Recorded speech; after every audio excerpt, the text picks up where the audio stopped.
Shakespeare, sweet swan of Avon, what a sight it were to see thee in our waters yet appear.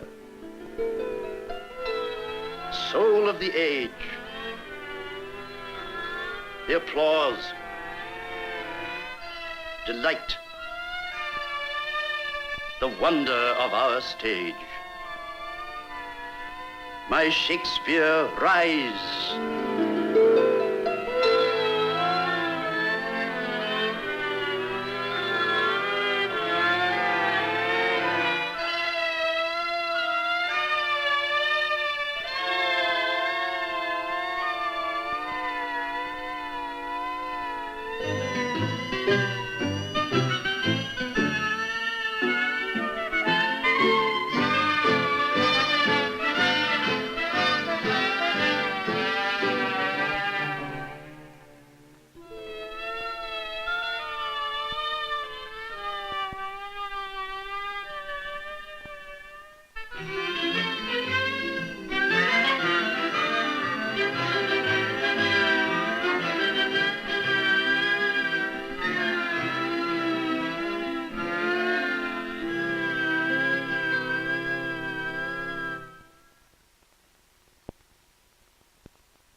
This royal throne of kings, this sceptred isle, this earth of majesty, this seat of Mars, this other Eden, demi-paradise, this fortress built by nature for herself against infection and the hand of war, this happy breed of men, this little world, this blessed plot, this earth, this realm,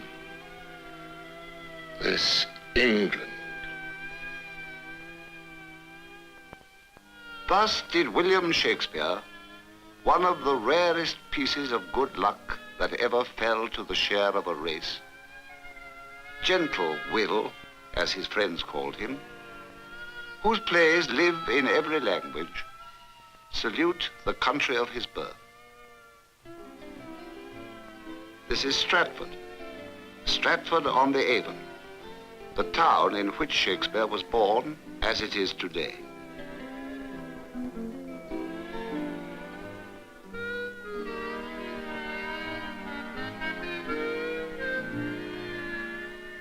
By the 1500s, the Shakespeares were tenant farmers of Robert Arden, a rich squire, who lived in this house in the neighboring village of Wilmcote. Robert Arden had a daughter named Mary. Shakespeare's father's name was John, and in time, John Shakespeare and Mary Arden were married.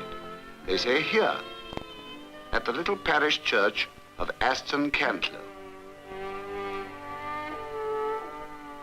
And then, because John Shakespeare didn't want to be a tenant farmer like his father, but something more, he brought his bride to Stratford to live in this house that still stands on Henley Street. Fortune soon embraced John Shakespeare, who, setting himself up in his new home as a glover and gradually buying property and succeeding in trade, began a rapid rise to distinction, taking his place in Stratford's Guildhall as town councillor, constable, chamberlain, alderman, reaching finally the summit of civic life, High Bailiff. But it was before this came to pass that William was born. The day was probably April 23rd, the year 1564.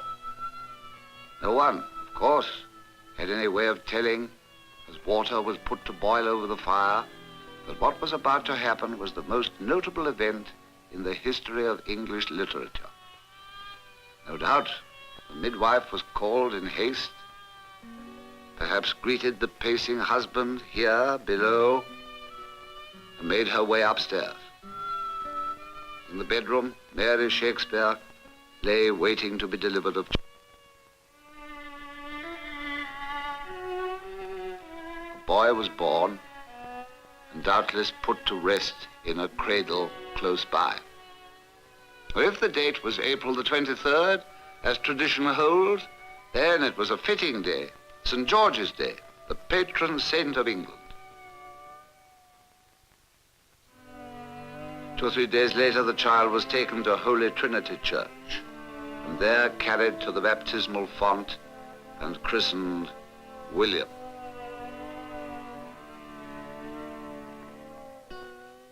This much we know for certain, for the records of the church so show it.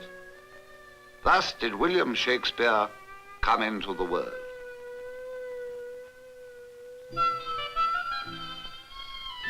It was a wonderful place to grow up, the land that lay all about Stratford.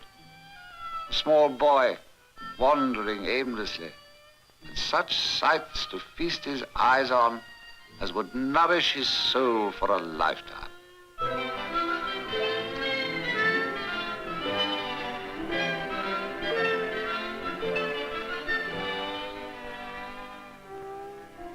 Later, much later, this, the forest of Arden, that he knew as a child, would be transposed to the stage for a setting in the play As You Like It.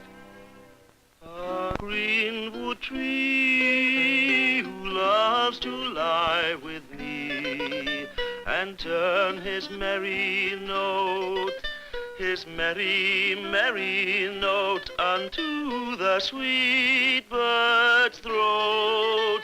Come hither, hither, come hither, come hither, come hither, come hither, come hither, come hither.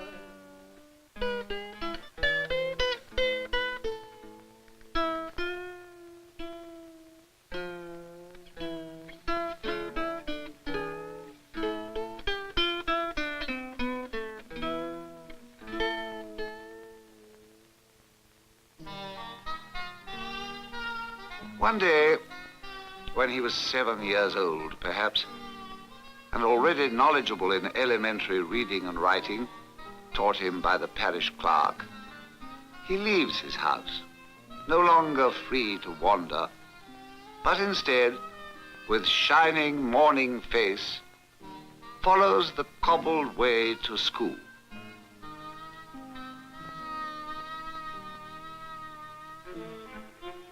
Soon he reaches the Guildhall he knew so well, for his father, as a member of the Stratford Council, had his meeting chamber there. On the floor above was this schoolroom. Entering, he takes a seat behind a desk and looks up to behold the master, a stern, well-paid scholar from Oxford. Outside, the bright days seemed to go to waste. School continued from 7 in the morning in winter till 5 in the afternoon. Studies were composed almost entirely of Latin, learned from Lilly's grammar. Long passages from Plutarch, Terence, and Ovid were required to be learnt by heart. It was Wilson's rhetoric for English and the Bible. Discipline was strong, punishment severe. For God, they said, had sanctified the rod. So Shakespeare's school years passed.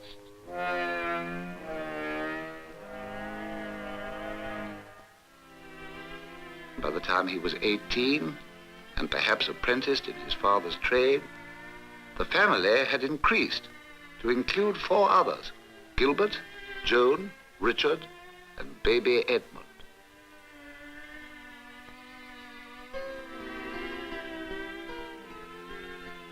Then, into his life stepped Anne Hathaway, 8 years his senior, who lived in this house at Shottery, near Stratford, with her ailing farmer father and stepmother. When William went to call on Anne, he was, in fact, calling upon a woman who, at 26, was probably considered an old maid by the community. This didn't seem to deter William as he sat before this fireplace in the days of their courtship.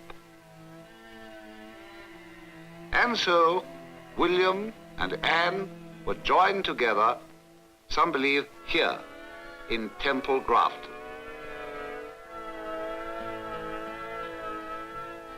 Shakespeare returned with his bride to the household on Henley Street, where his father's fortunes some years before had taken an abrupt turn for the worse. He stopped attending council meetings, he mortgaged his wife's holdings, and he was assailed on all sides by creditors. In this atmosphere of worry, 3 children were born to the newlyweds. First, Susanna, and a year later, twins, a boy, Hamnet, a girl, Judith. And then, as legend has it, William fell into trouble with Sir Thomas Lucy, knight, member of Parliament, one time High Sheriff of the area. He lived here at Charlotte, which had a deer park. Here, tradition holds, Shakespeare, perhaps with some companions, came stealthily one night, poaching. It was to escape the wrath of Sir Thomas, goes the story, that William Shakespeare left Stratford. All that is certain is that there is a bridge over the Avon in Stratford today, over which, in Shakespeare's time, one had to cross to travel to London. And that Shakespeare, at some point, must have put town, home, and family behind him, and, as had many young men before and since, set out across it to seek his fortune in London. A fortune destined to stir the minds of men for centuries thereafter.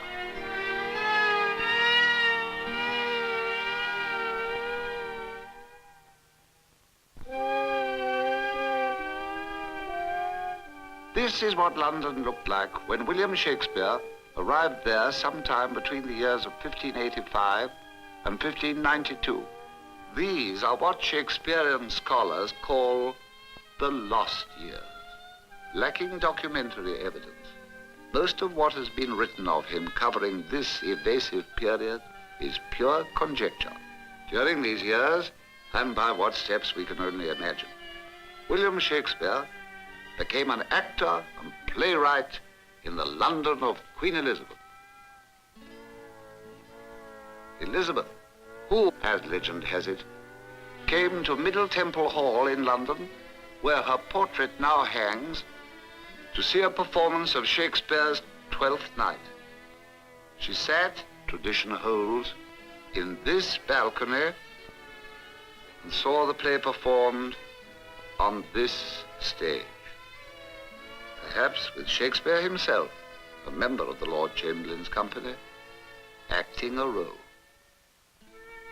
Here she listened to the opening words of the love-sick Duke of Illyria.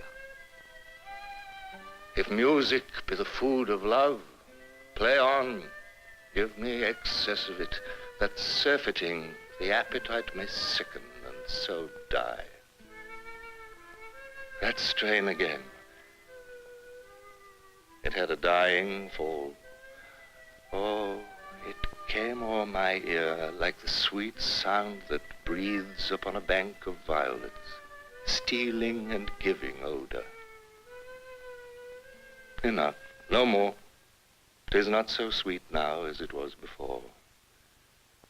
Oh, spirit of love, how quick and fresh art thou, that notwithstanding thy capacity receiveth as the sea, naught enters there, but falls into abatement and low price, even in a minute.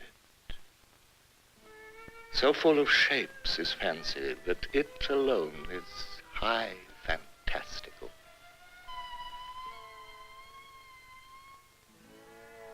Queen Elizabeth must have found Twelfth Night delightful. Perhaps she was not so certain about the play Richard II. This is the coast of Wales, where Shakespeare set Act 3, Scene 2 of this most poetic of his histories. Here Richard returns from fighting revolt in Ireland, only to find his cousin Bolingbroke, later Henry IV, leading a revolt against him. Barclafly Castle, call they this at hand? Needs must I like it well.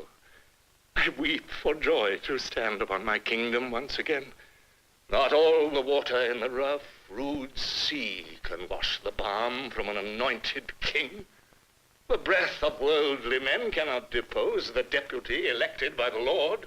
For every man that Bolingbroke hath pressed to lift shrewd steel against our golden crown, God for his Richard hath in heavenly pay a glorious angel. Then, if angels fight, weak men must fall, for heaven still guards the right.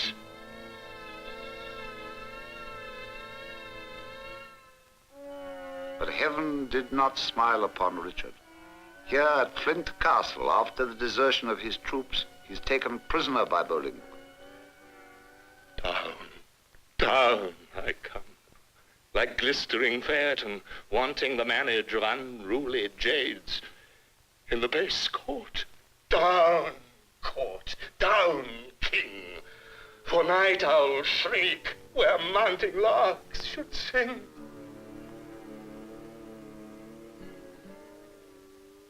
At Westminster Hall in London, where the play continues, Bolingbroke, who all along has pretended allegiance to the king, compels Richard to abdicate the crown.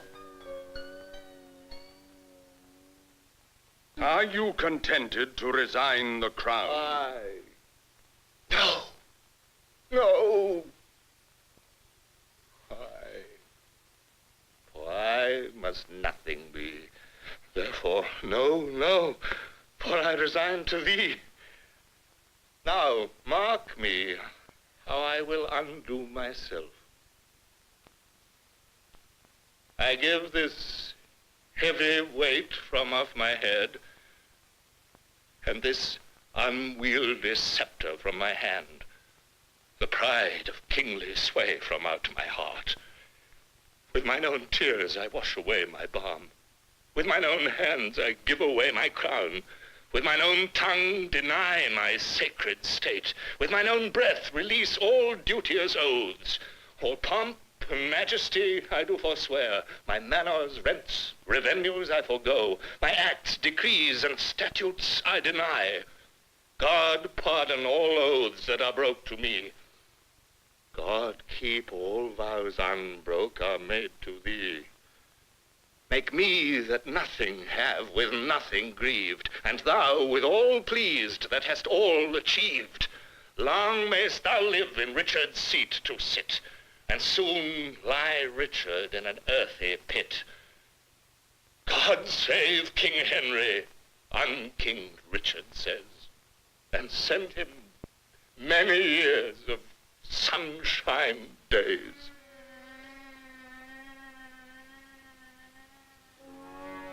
This is the effigy of Richard's queen, which lies over her tomb today next to his in Westminster Abbey.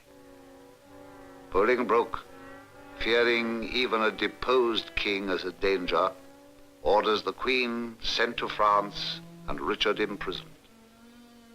Before her departure, she waits to say farewell.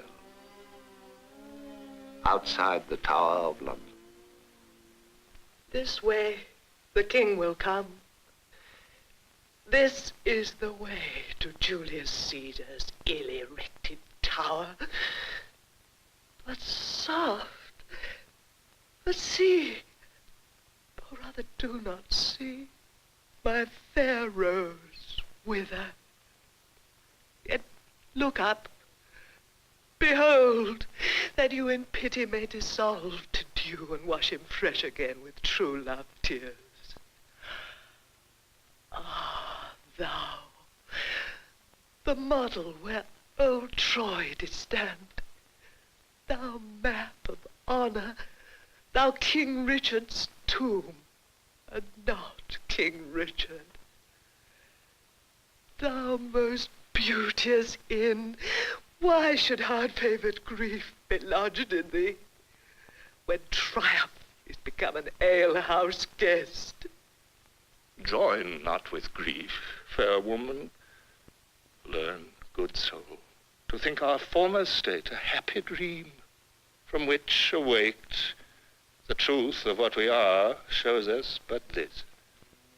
I am sworn brother sweet to grim necessity, and he and I will keep a league till death.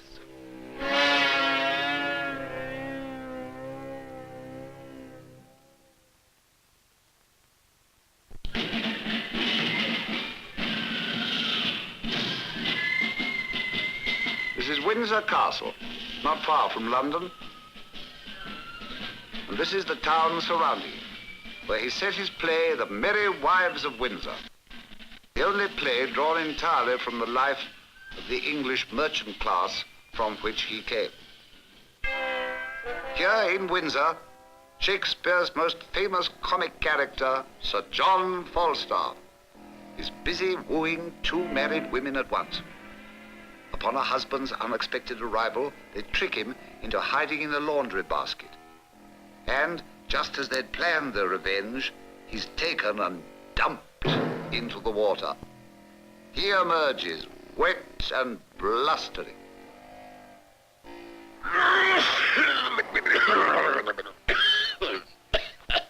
Go fetch me a quart of sack. Put a toast in it. Have I lived to be carried in a basket and to be thrown into the Thames like a barrow of butcher's offal? Well, if I be served such another trick, I'll have my brains taken out and buttered and give them to a dog for a New Year's gift. The rogues slighted me into the river with as little remorse as they would have drowned a blind bitch's puppies, 15 in the litter. And you may know by my size that I have a kind of alacrity in sinking. If the bottom were as deep as hell, I should drown. I've been drowned, but that the shore was shelvy and shallow, a death that I abhor, for the water swells a man, and what a thing should I have been when I had been swelled. I should have been a mountain of money. Falstaff is presented by Shakespeare as the buffoon companion of Prince Hal throughout his plays about Henry IV, whose effigy, shown here, is in Canterbury Cathedral. For Henry, Falstaff symbolizes the life of dissipation which he believes is ruining his son. The cares of kingship weigh heavily upon the monarch, eternally challenging his peace. How many thousand of my poorest subjects are at this hour asleep? Oh, sleep, oh, gentle sleep, nature's soft nurse. How have I frighted thee that thou no more wilt weigh mine eyelids down? Wilt thou, oh, partial sleep, give thy repose to the wet sea boy in an hour so rude? And in the calmest and most stillest night, with all appliances and means to boot, deny it to a king, then happy low, lie down. Uneasy lies the head that wears a crown. But Henry is mistaken in thinking his son, Prince Hal, is unaware of the difficulties that accompany the crown. For as the king lies in his last sickness, Hal stands by his bedside and speaks of those burdens. Why doth the crown lie there upon his pillow, being so troublesome a bedfellow? O polished perturbation, golden care, that keep'st the ports of slumber open wide to many a watchful night. Sleep with it now.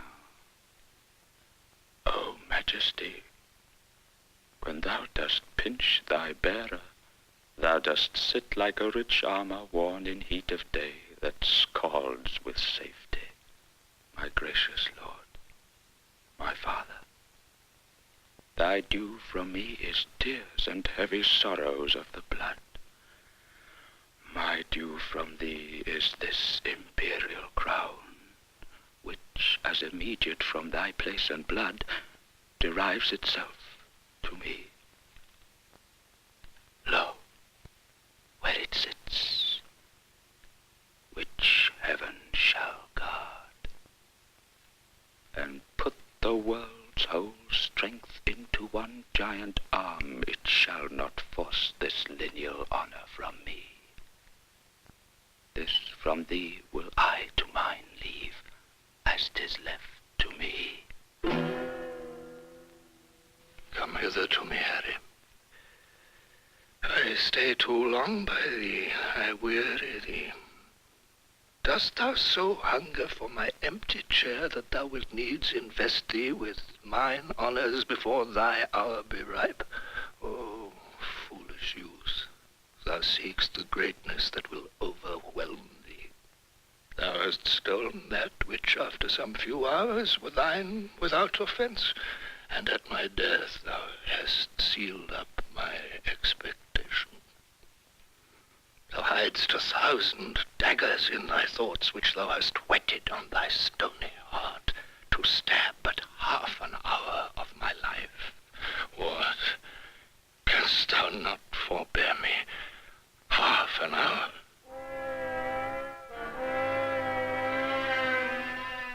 Thus did Shakespeare show Henry IV die, and his son, Prince Hal, succeed him.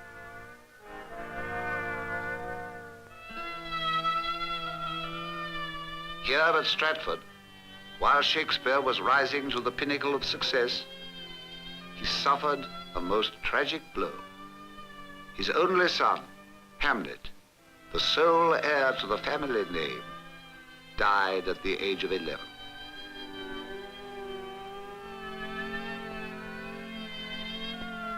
Shakespeare's son would never inherit properties which Shakespeare's fame and fortune now permitted him to purchase. New Place, the finest house in town, which stood on this site.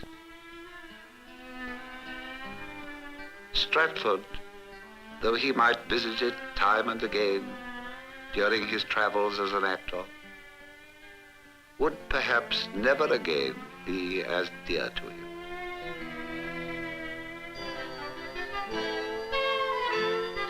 Meanwhile, his company, the Lord Chamberlain's men, had built on the south bank of the Thames a new theatre in the shape of an O, called the Globe.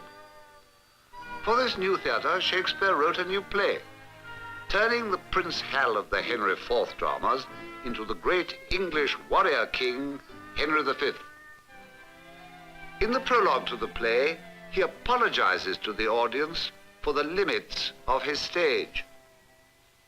Can this cockpit hold the vasty fields of France? Or may we cram within this wooden O the very casques that did affright the air at Agincourt? On your imaginary forces work. Suppose within the girdle of these walls are now confined 2 mighty monarchies. Piece out our imperfections with your thoughts. Think, when we talk of horses, that you see them, printing their proud hoofs in the receiving earth. For 'tis your thoughts that now must deck our kings, carry them here and there, jumping o'er times, turning the accomplishment of many years into an hourglass. For the which supply, admit me, chorus, to this history, who prologue-like your humble patience pray, gently to hear, kindly to judge our play. Suppose that you have seen the well-appointed king at Hampton Pier embark his royalty, and his brave fleet with silken streamers the young Phoebus fanning. Play with your fancies, and in them behold, upon the hempen tackle, ship-boys climbing. Behold the threadened sails, borne with the invisible and creeping wind, draw the huge bottoms through the furrowed sea, breasting the lofty surge, holding due course to Harfleur. Follow, follow, grapple your minds to sternage of this navy, and leave your England Work your thoughts, and therein see a siege. Behold the ordnance on their carriages, with fatal mouths gaping on girded harfleur. Once more unto the breach, dear friends, once more! Or close the wall up with our English dead. In peace there's nothing so becomes a man as modest stillness and humility. But when the blast of war blows in our ears, then imitate the action of the tiger, stiffen the sinews, summon up the blood, disguise fair nature with hard-favored rage. Then lend the eye a terrible aspect. Let it pry through the portage of the head like the brass cannon. Let the brow o'erwhelm it as fearfully as doth a galled rock, or hang and jutty his confounded base, swilled with a wild and wasteful ocean. Now set the teeth and stretch the nostril wide. Hold hard the breath and bend up every spirit to his full height. On, you noblest English. I see you stand like greyhounds in the slips, straining upon the start. The game's afoot. Follow your spirit, and upon this charge cry, God for Harry, England, and St. George!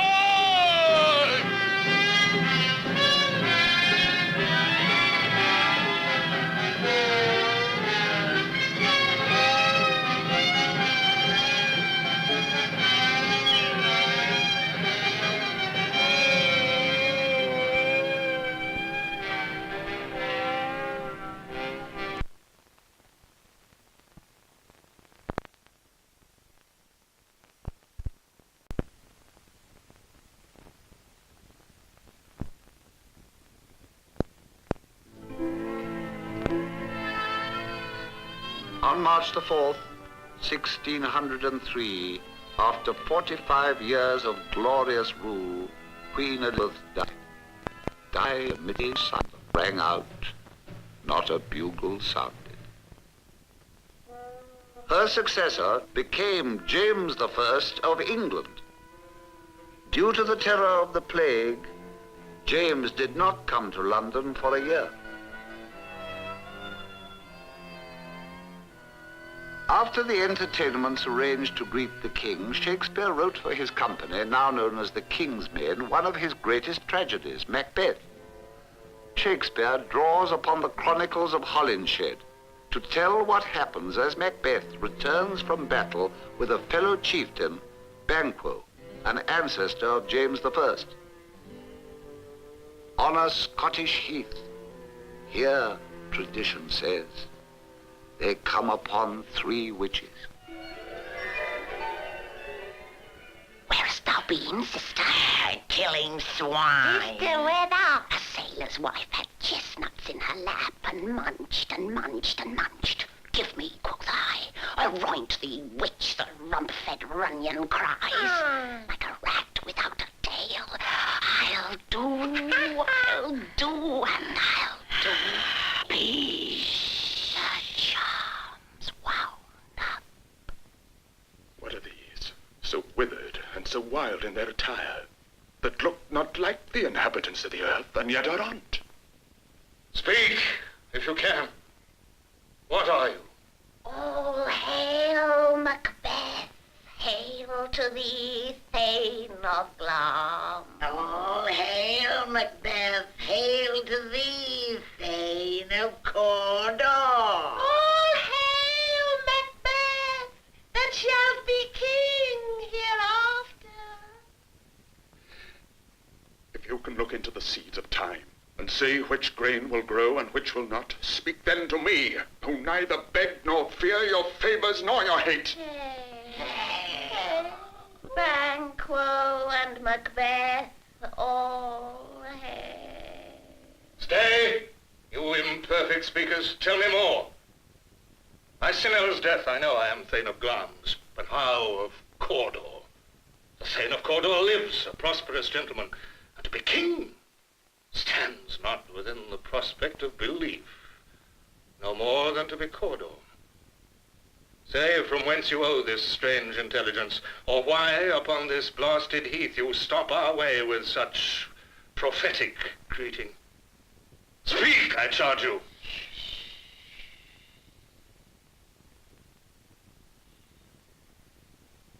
The earth hath bubbles, as the water has, and these are of them. Whither are they vanished?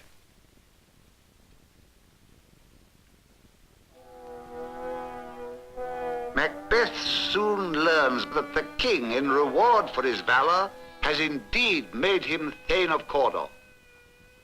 Cawdor Castle still stands in Scotland. But what of the witch's prophecy that he would be king? When Duncan, the reigning king, and his sons come to pay Macbeth a promised visit, his secret thoughts of securing the throne are reinforced by his ruthless wife. He enters Duncan's chamber and murders him.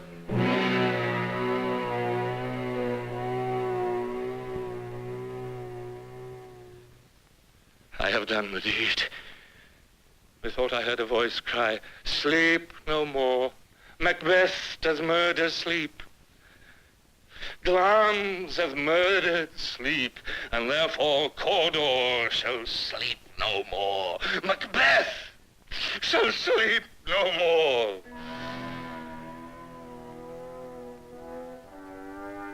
Today, in company with scores of other Scottish kings, in dusty death, the king and his murderer, their graves unmarked, lie buried here on the island of Iona, off the shores of Scotland.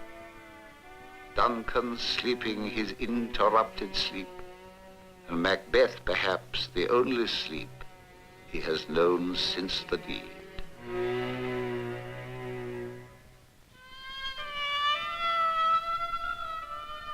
Shakespeare knew this church as St. Mary Overy. It is now Suffolk Cathedral. It contains not only a monument to William Shakespeare, who is said to have attended the church, but the tomb of Shakespeare's actor brother Edmund, about whom little is known. Today, the windows of Suffolk Cathedral picture the whole course of a man's life as its most famous parishioner described it in As You Like It. All the world's a stage, and all the men and women merely players. And one man in his time plays many parts, his acts being 7 ages. At first, the infant, mewling and puking in the nurse's arms, and then the whining schoolboy with his satchel and shining morning face, creeping like snail unwillingly to school. And then the lover, sighing like furnace. Then a soldier, full of strange oaths and seeking the bubble reputation. And then the justice, in fair round belly with good capon lined. The 6th age shifts into the lean and slippered pantaloon, and his big manly voice turning again towards childish treble, pipes and whistles in his sound. Last scene of all is second childishness and mere oblivion. Sans teeth, sans eyes, sans taste, sans everything.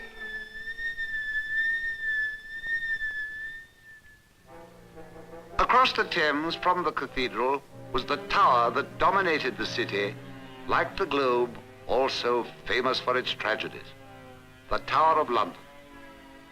Here, Shakespeare set many scenes in his plays, as when the hunchbacked Duke of Gloucester, murdering his way to the crown, comes to kill the imprisoned King Henry VI. But wherefore dost thou come? Is't for my life? Thinkst thou I am an executioner? If murdering innocents be executing, why then thou art an executioner. Thy son I killed for his presumption. Thus I prophesy that many a thousand which now mistrust no parcel of my fear shall rue the hour that ever thou wast born.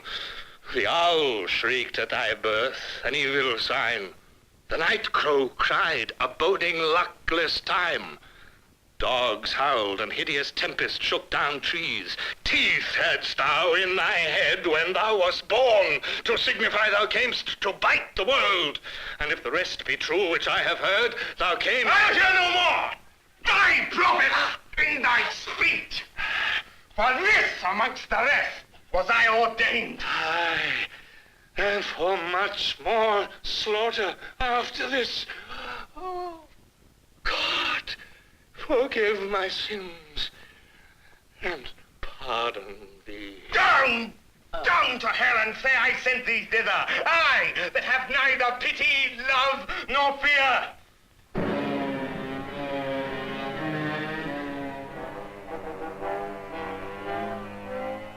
Gloucester seizes the throne as Richard III, and after the Battle of Bosworth, Richard dies at the hands of the Earl of Richmond, who takes the crown and then seeks to bind up the nation's wounds. Shakespeare concludes his history of civil strife over the crown, the Wars of the Roses. The red rose, badge of the House of Lancaster, and the white, that of the House of York.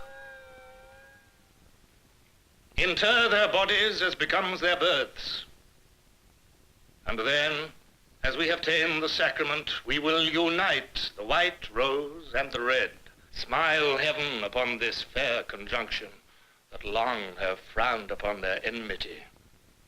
Oh, now let Richmond and Elizabeth, the true succeeders of each royal house, by God's fair ordinance conjoin together, and let their heirs, God, if thy will be so, enrich the time to come with smooth-faced peace, with smiling plenty, and fair, prosperous days.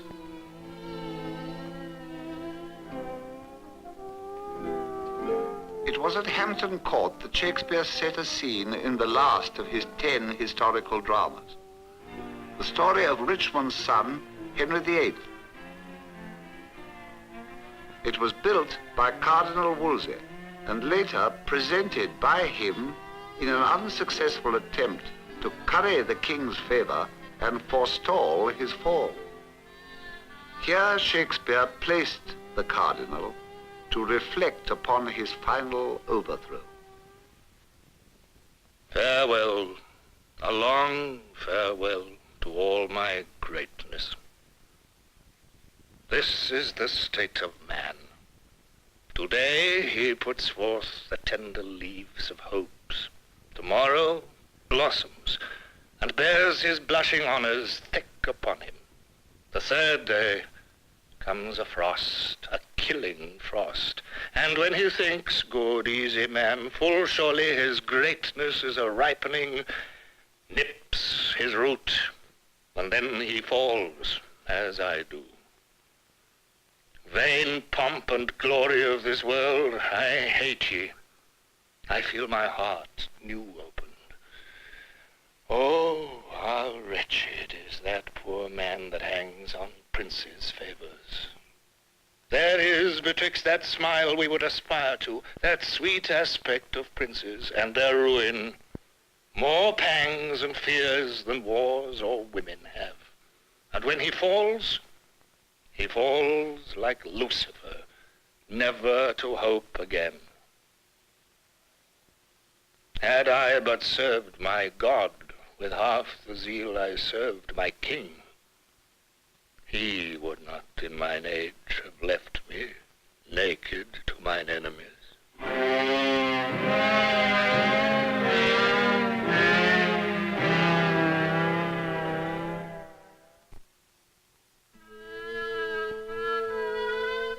Sometime before his 50th year, William Shakespeare, retiring completely from active work in the theatre, turned his back on London and set out once more along the road to Stratford. It was to be his last trip home. Soon he reached Clopton Bridge. He He now crossed again the bridge he had once crossed, an unknown country boy travelling hopefully to London. Only this time he was returning to Stratford as its leading citizen, wealthy and famous, and a gentleman by virtue of a grant of arms from the College of Heralds. He re-entered New Place, there to spend the last years of his life in the comfort of his family. Afterwards, Shakespeare prepared his will. In the name of God, Amen. I, William Shakespeare, of Stratford-upon-Avon, in the county of Warwickshire, gentleman, in perfect health and memory, God be praised, do make and ordain this my last will and testament in manner and form following. That is to say, first, I commend my soul into the hands of God, my Creator, hoping and assuredly believing through the only merits of Jesus Christ, my Savior, to be made partaker of life everlasting, and my body to the earth whereof it is made.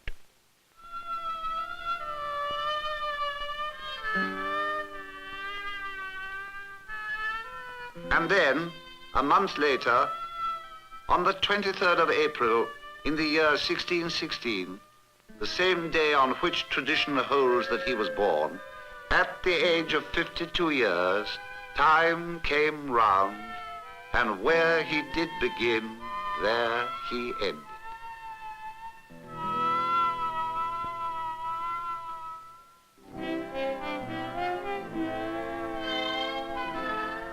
Today, in Stratford, there is more than Shakespeare's birthplace and tomb. There stands a living monument to Shakespeare, the Royal Shakespeare Theatre.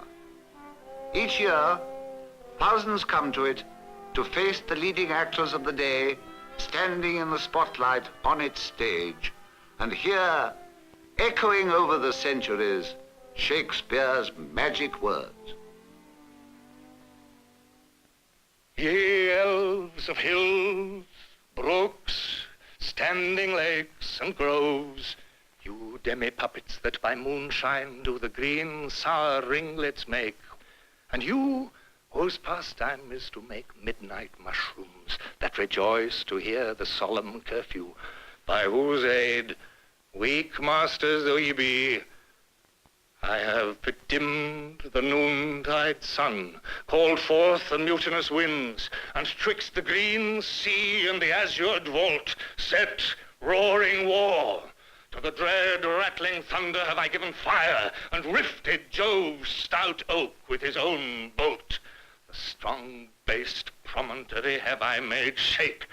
Graves at my command have waked their sleepers, hoped, and let them forth by my so potent art. But this rough magic I here abjure, and when I have required some heavenly music, which even now I do, to work mine end upon their senses that this airy charm is for, I'll break my staff, bury it certain fathoms in the earth, and deeper than did ever plummet sound, I'll drown my book. Shakespeare's book will never drown, for, as Ben Jonson put it, Shakespeare, thou art a monument without a tomb, and art alive still while thy book doth live, and we have wits to read and praise to give. he was not of an age, but for all time.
Thank you.